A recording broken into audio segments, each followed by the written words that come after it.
Shalom saudara, apa kabar? Ya, saya senang ketemu kamu dalam video saya kali ini. Semoga kalian dalam keadaan yang sehat dan diberkati Tuhan luar biasa. Amin. Kayaknya baru pertama kali saya pakai batik. Anyway, kali ini saya pengen membahas tentang Roh Kudus sebagai penolong. Oke? Nanti kalian akan tahu betapa dahsyatnya saudara karena ada Roh Kudus. Saya berharap setelah video ini kalian akan mendapatkan berkat yang luar biasa. Amin. Tapi sebelum lanjut, boleh kalian yang belum subscribe channel saya silahkan subscribe, klik loncengnya, like, dan boleh dibagikan video ini supaya jadi berkat. Silahkan subscribe dulu. Subscribe. Agak maksa. Thank you ya. Oke, dalam Yohanes 14 ayat 16-17 dikatakan, "Aku akan meminta kepada Bapa dan Ia akan memberikan kepadamu seorang penolong yang lain, supaya Ia menyertai kamu selama-lamanya, yaitu Roh kebenaran. Dunia tidak dapat menerima Dia, sebab dunia tidak melihat Dia dan tidak mengenal Dia. Tetapi kamu mengenal Dia, sebab Ia menyertai kamu dan akan diam di dalam kamu." Ya, Roh Kudus sebagai penolong. Nah, boleh saya tanya kepada saudara, menurut saudara siapa Roh Kudus itu? Siapa? Mungkin kalian berpikir, gampang lah jawabannya, Roh Kudus ya Roh Allah. Ya, betul. Tapi seringkali kita lupa Roh Kudus adalah Roh Allah. Kita seringkali lupa bahwa Roh Kudus adalah Allah. Ya. Nah, suatu ketika Benihin ketemu dengan pribadi Roh Kudus. Dan Benihin bertanya kepada Roh Kudus, "Roh Kudus, siapakah engkau sebenarnya?" Lalu Roh Kudus seperti menjawab seperti ini, "Akulah roh yang sama ketika Musa membelah laut. Akulah roh yang sama ketika Daud mengalahkan Goliat. Akulah roh yang sama ketika Yosua merebut tanah Kanaan." Wow. Jadi Roh Kudus adalah Roh Allah sendiri dan roh yang sangat berkuasa. Setuju dengan saya? Jadi poin pertama ini kita sepakat ya, bahwa Roh Kudus adalah Allah yang penuh dengan kuasa yang luar biasa. Amin. Nah, yang kedua, kalau di ayat 16 dikatakan seorang penolong, ya. Predikat dari Roh Kudus adalah penolong. Kata penolong ini diambil dari bahasa Yunani, artinya katanya adalah parakletos. Parakletos ini secara harafiah berarti seorang yang dipanggil untuk mendampingi agar menolong. Seorang yang dipanggil untuk mendampingi agar menolong. Wow, keren banget. Dan kata parakletos ini memiliki banyak makna. Penasehat, penguat, penghibur, penolong, pembela, juru selamat, sekutu, dan sahabat. Wow, ini komplit banget ya. Penolong ini, Roh Kudus ini, ya. Dan kerennya adalah dia disediakan buat kita. Luar biasa banget ya. Pernah gak sih kalian sadari Roh Kudus yang hebat, yang berkuasa itu disediakan buat kita? Itu poin yang kedua. Lalu yang ketiga, kalau kalian perhatikan ayat yang ke-7 dikatakan Roh Kudus itu diam di dalam kamu. Wow, tunggu. Roh Kudus, Roh Allah itu yang berkuasa hebat itu tinggal di dalam saudara. Dan disediakan untuk saudara. Oh my God. Ini keren banget ya sih? Ini keren banget gak? Ya. Roh yang hebat, yang berkuasa itu tinggal di dalam sini nih. Di dalam saudara.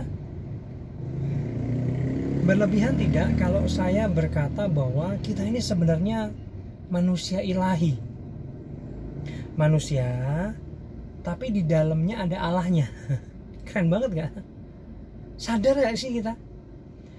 Bahwa kita manusia tapi di dalamnya ada Allahnya. Oh my God. Ya, itu ibarat gini nih, saya punya box merah. Ini box biasa. Ini saya mau ibaratkan Roh Kudus.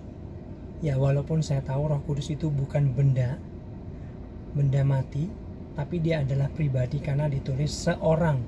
Ya. Tapi izinkan saya untuk memakai ilustrasi ini supaya membantu saudara lebih memahami apa yang firman Tuhan ingin bagikan kepada saudara. Ya. Ini seperti Roh Kudus yang berkuasa yang hebat itu nempel di sini nih. Nempel di sini. Ada di dalam kita. Jadi kita ini seperti manusia yang ada Allahnya. Oh my God, keren banget. Di dalam kita ada Allahnya. Allah yang berkuasa. Allah yang disediakan untuk menolong kita. Nah, ini bisa diibaratkan juga seperti sebuah mobil yang diberi kekuatan ekstra, yang diberi power ekstra. Kira-kira apa ya yang bisa diberikan kepada mobil supaya mobil lebih punya power? Apa? Mungkin mesin turbo atau NOS. Ketika sebuah mobil standar diberi mesin turbo atau katakanlah NOS, maka mobil itu tidak menjadi mobil standar yang biasa-biasa lagi. Mobil itu akan memiliki kekuatan yang melebihi mobil rata-rata. Dia punya power yang lebih besar daripada mobil standar. Setuju dengan saya? Demikian juga hidup kita. Harusnya hidup kita lebih di atas rata-rata dari hidup kebanyakan orang yang tidak mengenal Tuhan.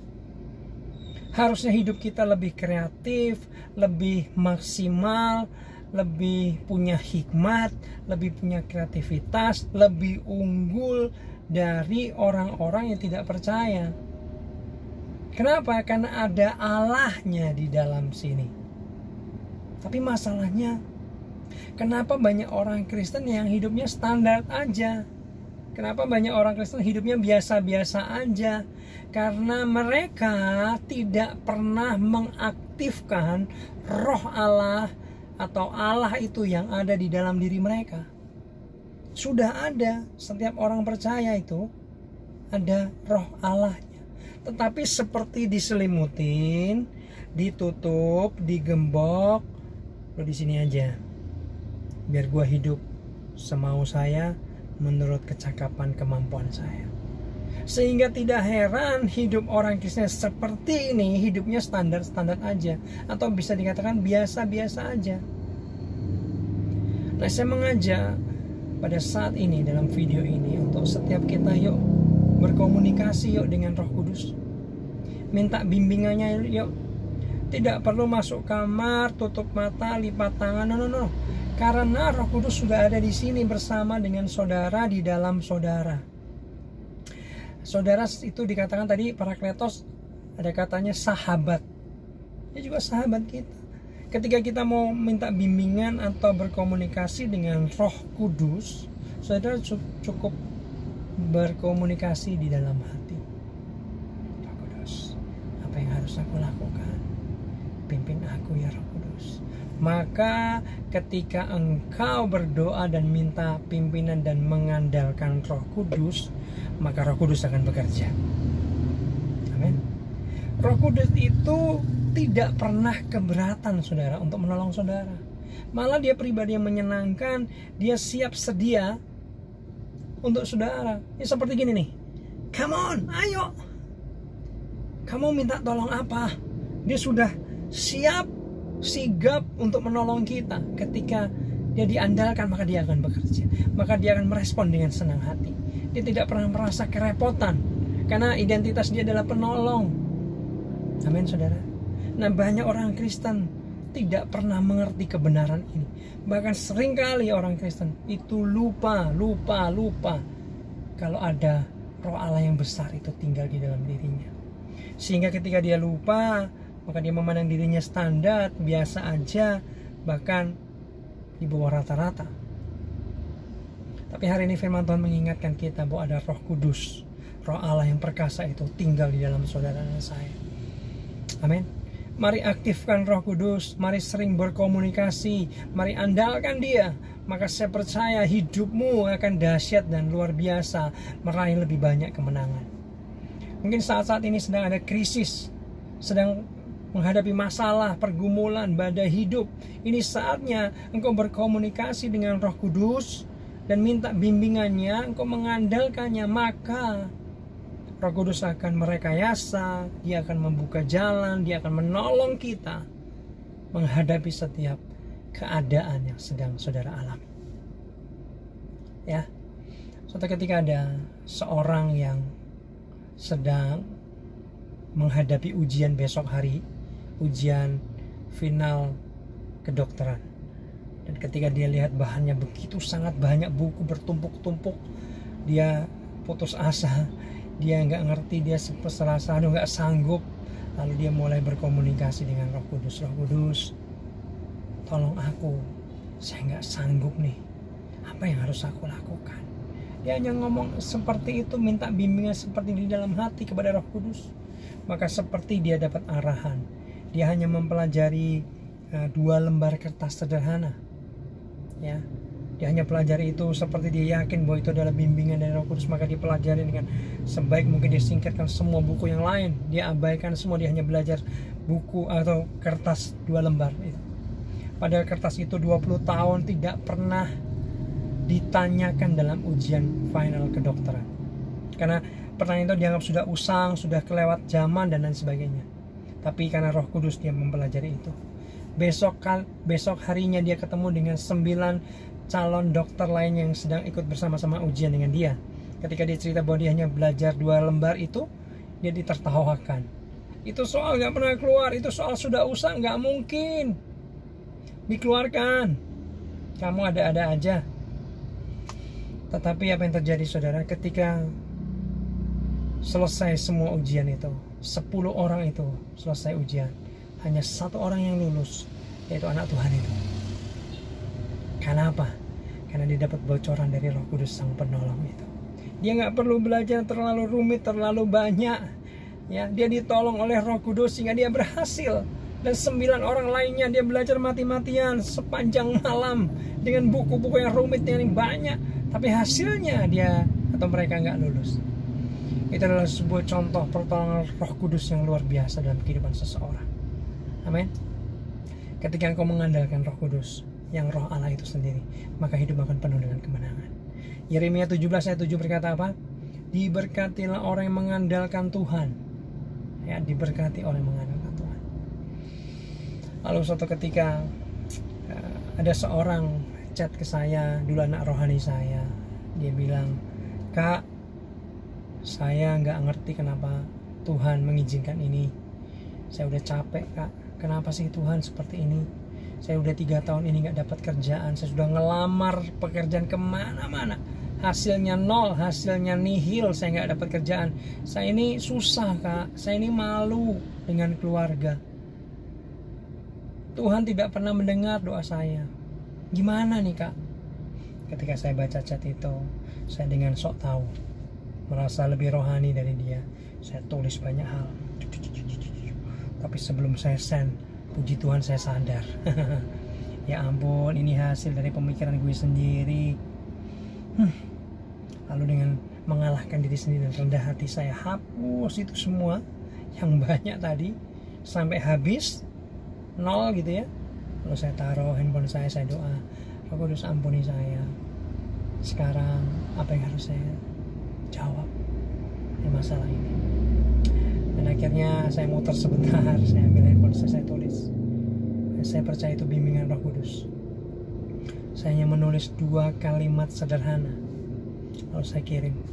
Sudah tahu, 6 jam setelah itu saya dapat balasan lagi, yang berkata, "Kak, puji Tuhan saya diterima kerjaan. Dari 3 tahun tidak pernah diterima kerja, tapi dalam waktu 6 jam dia diterima kerja." Apa yang terjadi? Dia cerita bahwa ketika dia membaca balasan dari saya hanya berkata seperti ini, "Kalau Tuhan tidak memberi engkau kerjaan ke depan beberapa tahun lagi, Apakah engkau masih setia dan percaya sama Tuhan? Lalu dia seperti tertemplak, dia seperti ditampar, dia nangis, dia bertobat, dia secara radikal bicara kepada Tuhan, Tuhan ampuni aku, saya mau bertobat, dan saya mau berkata, Tuhan, kalau engkau nggak tolong saya, nggak kasih kerjaan saya bertahun-tahun ke depan, saya tetap akan percaya kepadamu, saya tetap akan menyembah dan setia kepadamu Tuhan, terjadilah kehendak-mu.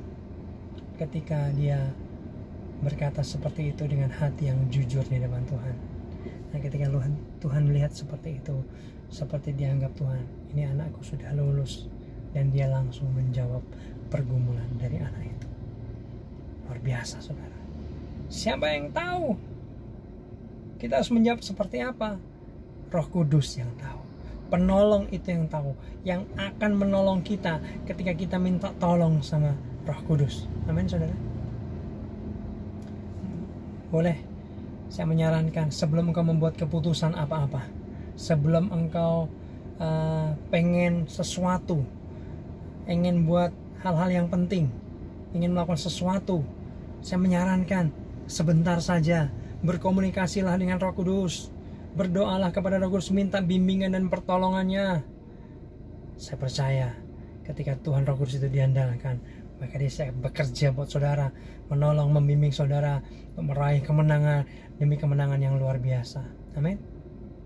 Saya pikir itu supaya firman ini memberkati. Mulai hari ini mari bergaul, berkomunikasi dengan Roh Kudus lebih lagi, mengandalkan dia lebih lagi, ya, buat keputusan-keputusan yang lahir dari Roh Kudus, bukan dari dirimu sendiri. Ketika engkau menghadapi masalah, bagaimana responnya, kau harus tanya Roh Kudus. Terakhir, tidak perlu jawaban dari Roh Kudus.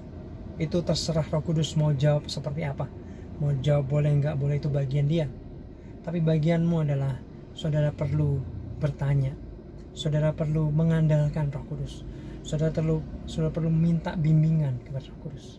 Itu bagian saudara. Lakukan. Setelah melakukan itu, jalan saja. Pertolongan pasti terjadi, mujizat pasti terjadi, berkat pasti terjadi. Amin. Tuhan berkati.